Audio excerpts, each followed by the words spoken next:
Telugu film ఛాంబర్లో ఎన్నికల లొల్లి జరుగుతోంది. గడువు ముగిసినా కార్యవర్గం ఎన్నికలు జరపకపోవడంపై తీవ్ర విమర్శలు వెల్లువెత్తుతున్నాయి.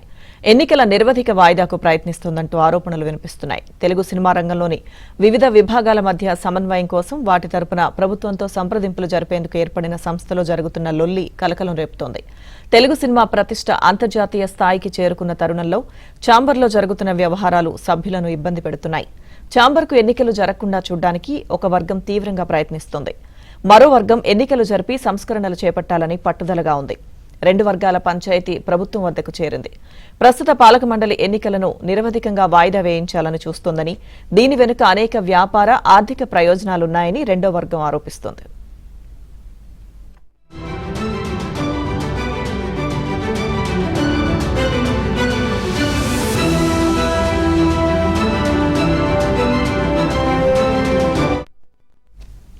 Telugu film chamber of commerce bylaws ప్రకారం ప్రతి రెండేళ్లకు ఒకసారి ఎన్నికలు జరగాలి.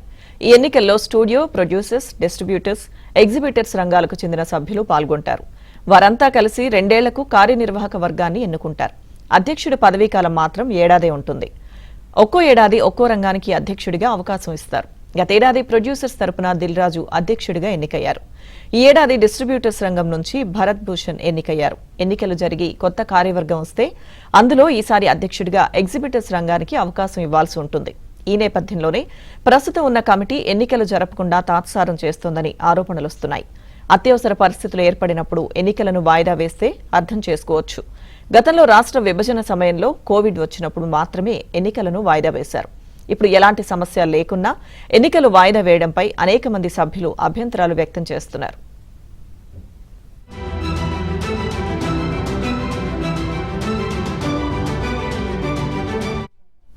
ప్రస్తుత కమిటీ పదవీకాలం జూలై 31తో ముగిసింది. కమిటీ పదవీకాలం ముగియక ముందే ఎన్నికల ప్రక్రియ ముగిసిపోవాలి. కొత్త కమిటీ సిద్ధంగా ఉండాలి. పాత కమిటీకి పదవిలో కొనసాగే అధికారం ఉండదు. ఈ ఏడాది జూన్ 30న ఛాంబర్ కార్యనిర్వాహక వర్గం చివరిసారి సమావేశమైంది. ఎన్నికలు నిర్వహించమని చాలా మంది సభ్యులు కోరారు. కమిటీ ఏదీ తేల్చలేదు.